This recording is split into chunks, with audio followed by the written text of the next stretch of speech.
Yun. Abuti nga. Kasi what if kung hindi lang, aside sa akin, what if kung, kasi maraming, hindi lang ako nag-walking, what if married couple ko walking, tapos punta sila dito, what if big...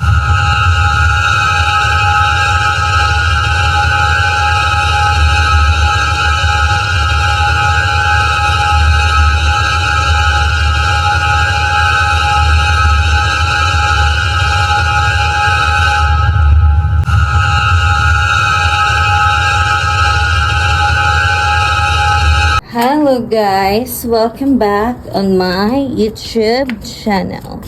Please don't forget to put your comments down below, share, like, and subscribe.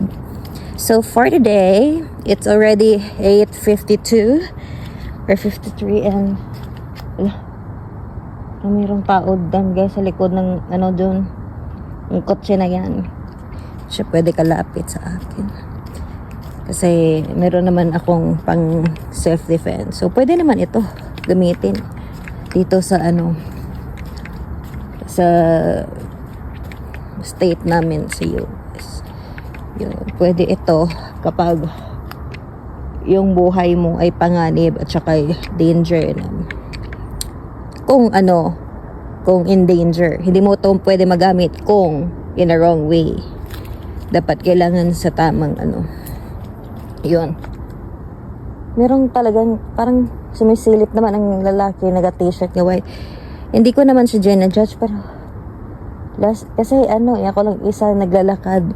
Duda talaga ako sa kanya, what if rapist yun. Good noon. Kasi lagi ako naglalakad, nakasilip siya talaga sa akin. Ako lang isang tao dito at sobrang dilim. But anyway, hindi naman siya makalapit sa akin kasi meron naman akong ano, self-defense. Ito. Alam mo guys, anyway, whatever. So anyway, pero siguro baka siguro familiar ako sa niya. Siguro mabait naman si kuya. Siguro, but anyway, ganun. Anyway, so ganun. Tapos, ang sabi niya daddy sa akin, last time merong tao sa baba ng bakuran at garden. May homeless dito. Sabi ni daddy sa akin sa baba ng garden namin. Ito, or baka doon. Kasi ano, kasi nakita niya sa news. Ganun guys. Kahapon walking ako kahapon. Hala, parang mayroong tao guys. Sa baba ng ano. Hindi ako nagpraning ha, pero parang nakita ng dalawang mata ko. Pero sana ganigulay ko lang. And, hindi naman ako natakot, pero hindi ako ready mapatay kasi lol, basta lang. Marapit ako kasalanan. But anyway, ito, nice talaga mag-walking ito. Alam niyo guys, bakit meron akong self-defense ba? Kasi maraming, mas delikado pala dito sa US kumpara sa Pilipinas. Kasi maraming mamamatay tao sa buong US. Amerika, mas delikado pala. Kasi sinadya nila pumatay ng tao, maraming serial killer. Hala, tingnan nyo guys, oh. Wala naman hangin, ha. Tapos yung kahoy. Ang kahoy, iilawig ko na yung flashlight ko. Ganun, hala. Umiikot siya, guys. Nakakatakot, ganun. Yung kahoy, oh. Pinapoint ko siya doon sa dulo. Nakakatakot kasi nag-wave siya. Pero, wala naman ano doon. Wala namang tao doon. Tapos, wala naman hangin. Merong guys, pusa.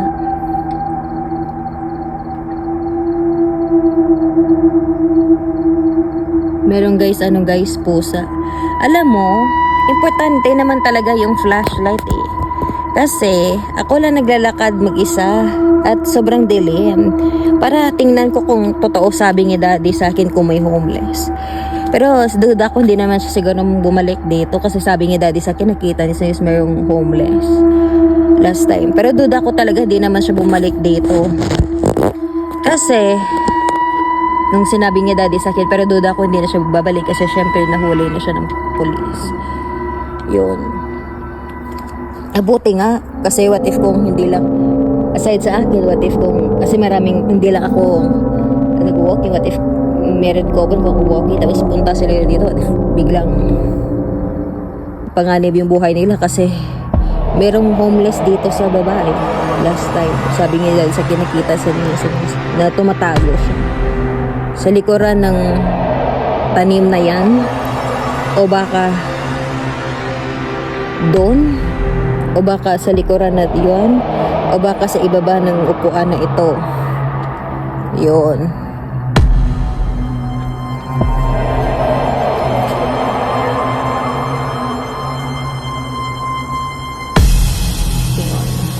Hindi naman ang homeless makalapit sa akin, guys, kasi guys, maraming helicopter dumadaan lagi.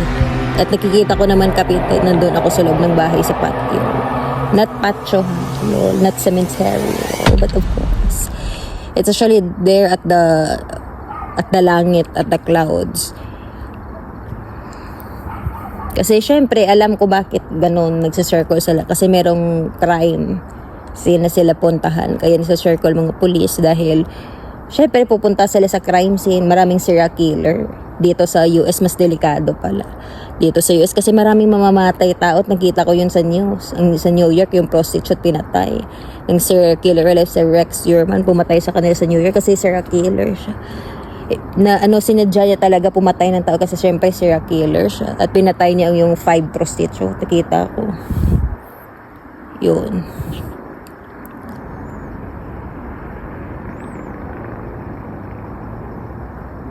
Pero alam nyo guys kung sino talaga pinakatakot nga serial killer. Mas nakatakot talaga yung serial killer in real life sa US si Jeff si Jeffrey Dahmer, yung white American nga serial killer dati, kasi puro lalaki pinatay niya, 17, tapos pinotol niya yung ulo. Yun ang ginawa niya dati. Pero patay na siya ngayon kasi kinulong na siya at siya ni murder siya yun.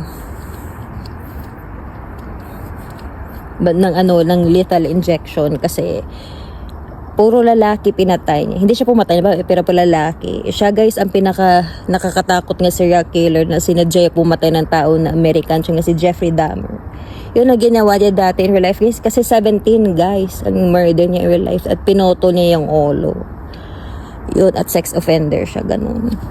Pero ngayon patay na siya kasi pinatay siya sa kulungan kasi in-injection siya gamit ng lethal injection. Merong drug sa loob ng injection na yan. At yun ang parusa sa kanya. Yung gago na yun. Gago siya talaga kasi bakit pinatay ang 17 nga lalaki? Yung serial killing si Jeffrey Dahmer. Puta siya talaga. Misa ako sa ugali. That's bad. Yun.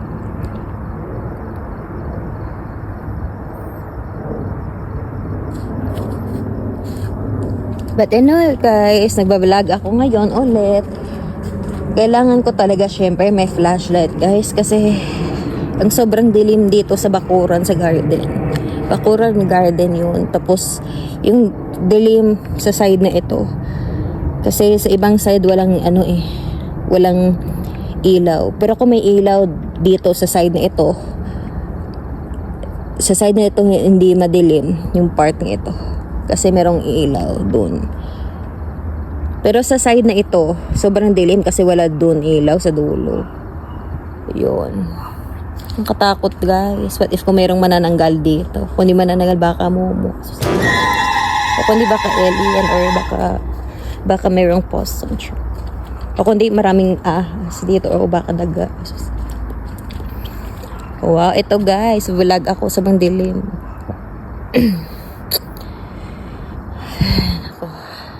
Takot. Tingnan nyo guys, ang garden namin, nakakatakot ang itsura niya ngayon. Kasi parang tinapon lahat ng katawan ng bangkay dito. Kasi parang kampo ang itsura ng garden namin, para it look like a field where dead people was being dumped.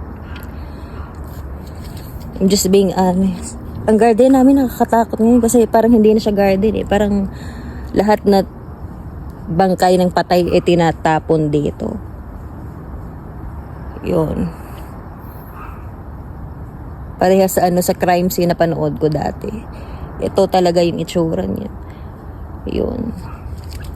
But anyway, ganun guys. So, huwag kayo mag-alala kasi safe ako dito.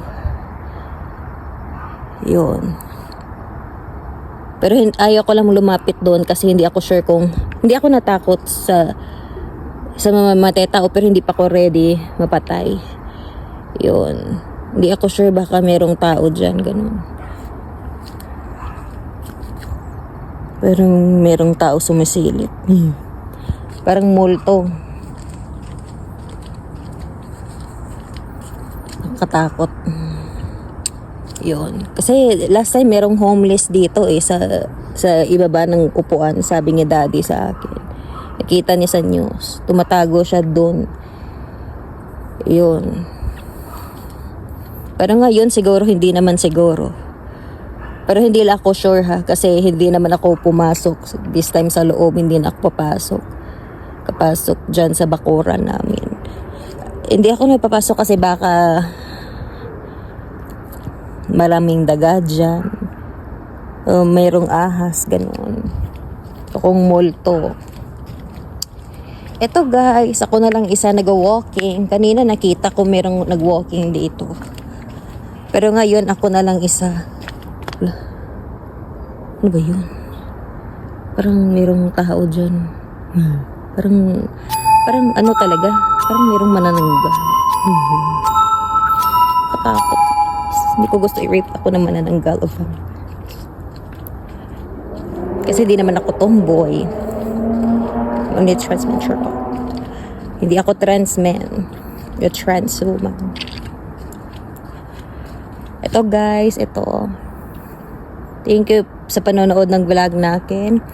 Mag-ingat kayo dyan. Siyempre, walking ako. Importante talaga ito. Yun.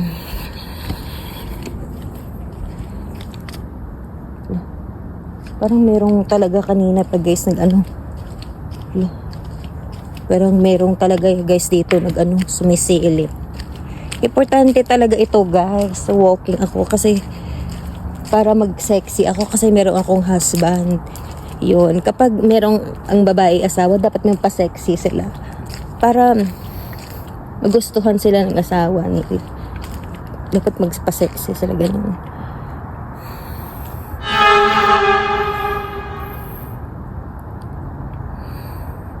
Merong akong asawa guys, pero isa lang ka-date natin. Isa lang. Yun, parang asawa ko, kano siya. Amerikano yung asawa ko, husband ko, siya lang isa. Pero hindi siya Asian, ganun. Tingnan mo guys, so, natakot talaga ako sa ano ito. Sa dahon na ito kasi parang merong maraming daga o ahas.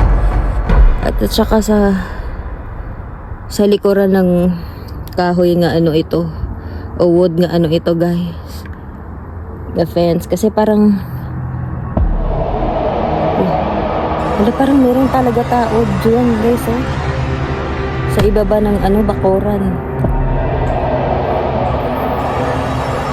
kasi parang meron manananggal guys sa ano sa kahoy na ito, parang may nananggal dyan o baka merong aswang kumakain siya ng laman ng tao.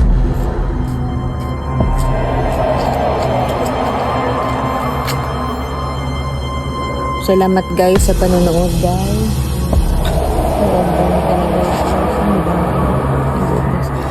Asawa yung ano friend ni dati. Ang hati naman.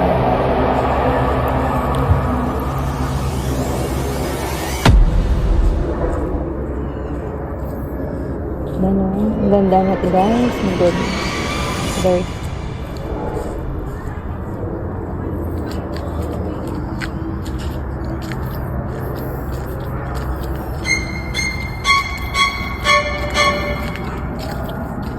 Kita nyo guys, ang ganda niya talaga. Ang hot niya talaga. Tingnan nyo guys, nakakatakot nung ano na to. Kasi parang what if kung merong maraming daga dito. Marami talagang ahas na to. Yun.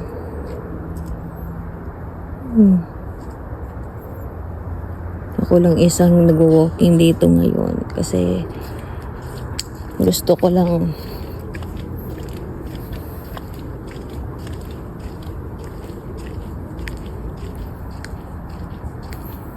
tingnan mo guys, oh. Sobrang dilim sa dulo. Yun, nakakatakot kasi what if kung merong dyan multo na dyan. Nakakatakot.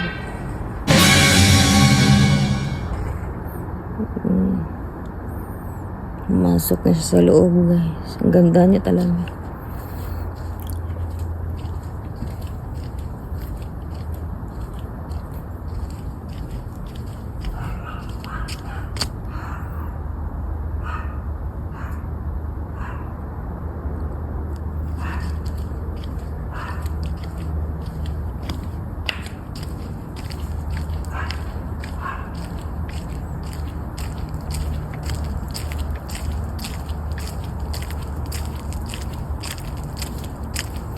Balik ako dito guys, ha.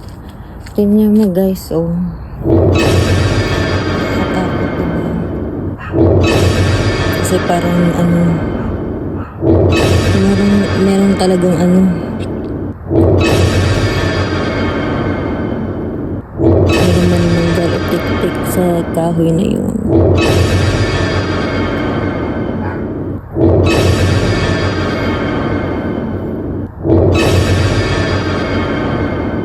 Wala, nagulat ako guys. Tingnan yung posa nito. Psst. Nandun siya guys sa kalsada. Natakot sa akin yung posa. Hindi ko naman siya inaano. Takot kayo sa akin yung posa. Kaya yun na lumaki. Hindi naman siya dapat kailangan matakot kasi alam mo guys kung bakit. Yun lang mahilig ako sa mag-alaga ng buhay. Meron ako ganun. At ngayon meron ako puso. Also.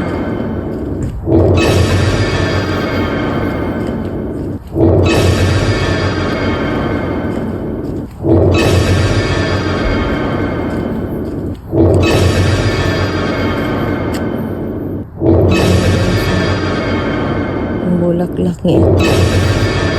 Balik ako guys sa garden. Sabi ni daddy sa akin na ako umapit sa garden. Pero sabi ko kay daddy meron naman akong flashlight. At self-defense flashlight. Ito. So, pwede naman ito sa batas na gamitin. Panglaban protection ko lang to kasi maraming serial killer dito sa mas delikado. Ang sa Pilipinas, sa akin bansa, nang hindi nila, kung nakapatay sila na tao, hindi naman nila sinadya dahil sa droga. Pero ang sa US mas delikado. Ang Amerika kasi maraming serial killer pumatay talaga sila ng tao. Sinadya nila pumatay ng tao sa Amerika kasi serial killer na naging ugali na nila yun. At kapag pumatay sila ng tao, hindi sila ng tao.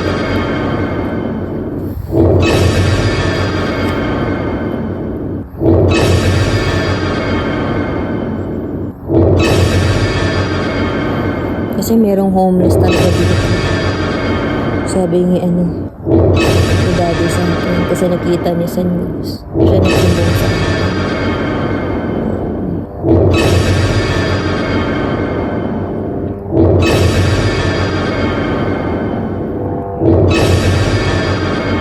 Tingnan niyo guys.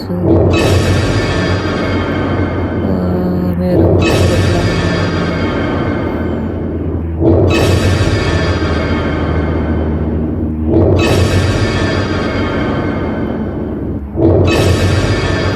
importante talaga ito guys. Saan ba yun?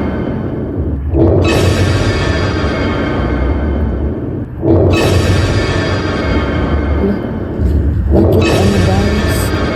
Tingnan nyo guys oh. Bakit ka lang ang kotse?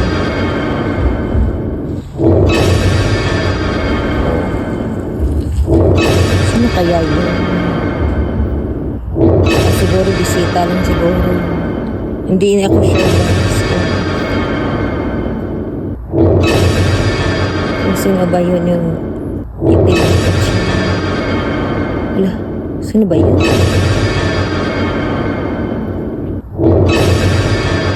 Yun. Hindi naman siya makalapit, hindi yung bisita. Hindi ako sure, sigurado kung bisita ba yun ang kaibigan ni daddy ko. Pero kung hindi man, hindi naman siya makalapit. Kasi meron akong panlaban ito.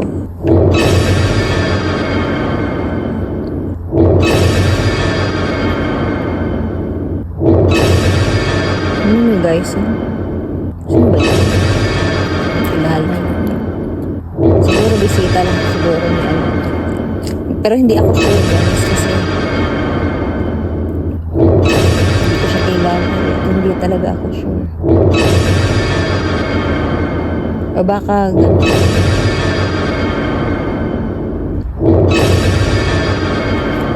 Yun.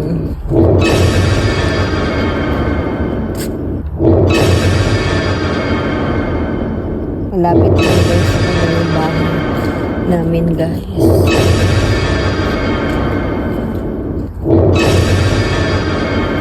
Gusto ko guys umuwi. Sobrang dalim kaya dito. Salamat po sa panonood ng vlog niyo po sa akin. Alam niyo guys, mayroong aswang dito. Kasi yung kahoy ko magalaw siya. At wala naman hangin kanina. At ngayon wala naman hangin. Yung kahoy na yun.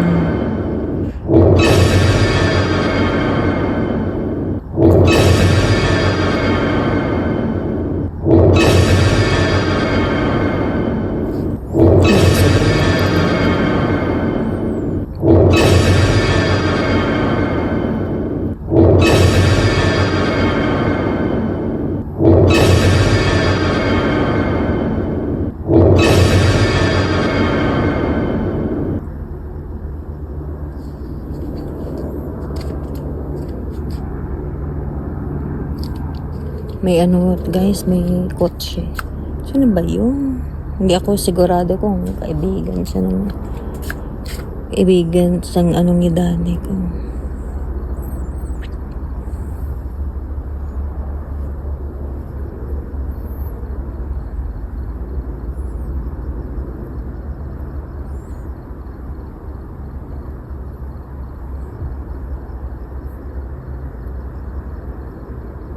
Sobrang dilim guys. So tingnan mo talaga yung merong truck doon.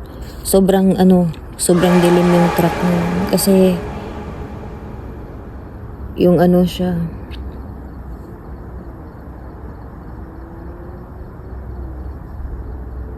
Yun.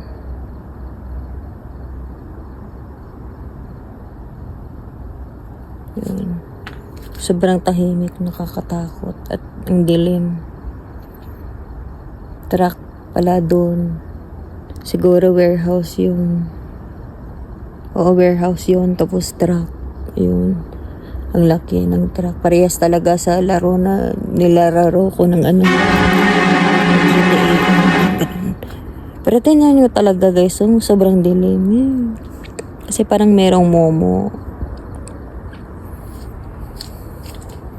Pasok na ako guys. Kasi dilim na at merong kotse. Hindi naman ako pwede makaikot doon. Kasi merong kotse. Kaya pumasok na ako sa bahay ko. Yun.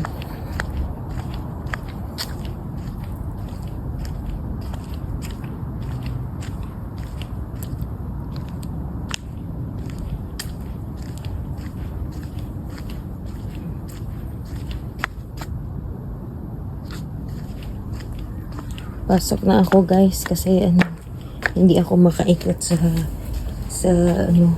circle kasi mayroong kotse at sobrang dilim na so